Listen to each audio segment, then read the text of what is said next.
स्वागत है आपके अपने चैनल ऑल अबाउट फास्टैग में। चैनल पर नए हैं तो चैनल को सब्सक्राइब करना ना भूले। कर्मचारी पेंशन योजना एम्प्लॉइज पेंशन स्कीम के लाभार्थियों के लिए अच्छी खबर है। निजी क्षेत्र में काम करने वाले लोगों के लिए कर्मचारी भविष्य निधि संगठन एम्प्लॉइज प्रोविडेंट फंड ऑर्गेनाइजेशन द्वारा पेंशन की सुविधा भी प्रदान की जाती है। यह सुविधा ईपीएस पेंशन फंड है।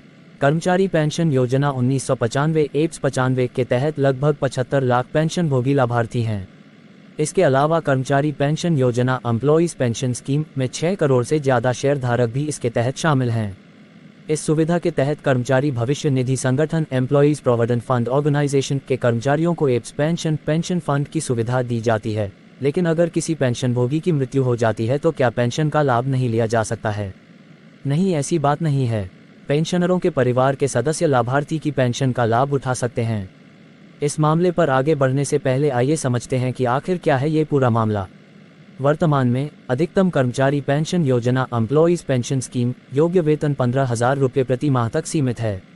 मतलब आपकी तनख्वाह कुछ भी हो, लेकिन पेंशन की गणना 15,000 रुपये पर ही की जाएगी।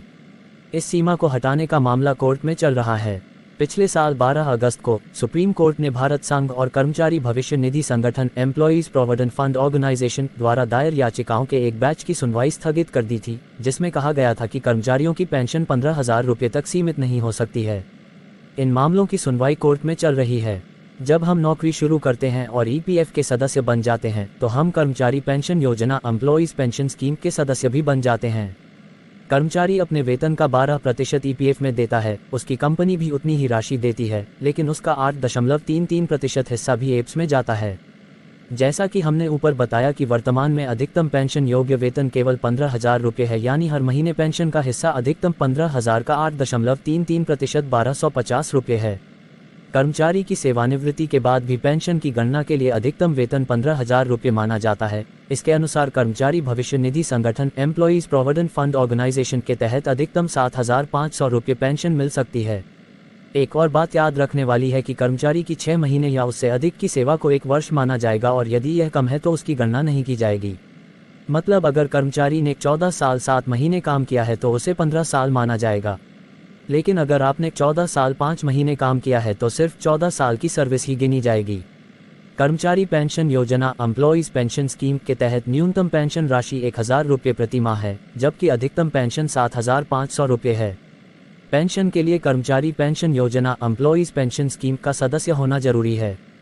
कम से कम 10 नियमित वर्षों के लिए नौकरी में होना चाहिए। पेंशन तब मिलती है जब कर्मचारी 58 साल का हो जाता है। 50 साल बाद और 58 साल की उम्र से पहले भी पेंशन एप्स पेंशन लेने का विकल्प है। ध्यान रहे कि पहली पेंशन पर आपको कम पेंशन मिलेगी और इसके लिए आपको फॉर्म 10D भरना होगा। कर्मचारी की मृत्यु होने पर परिवार को पेंशन मिलती है। यदि सेवा इतिहास 10 वर्ष से कम है तो उन्हें 58 वर्ष की आयु में पेंशन राशि निकालने का विकल्प मिलेगा। दोबारा मुलाकात होगी ऐसे ही किसी नए अपडेट के साथ।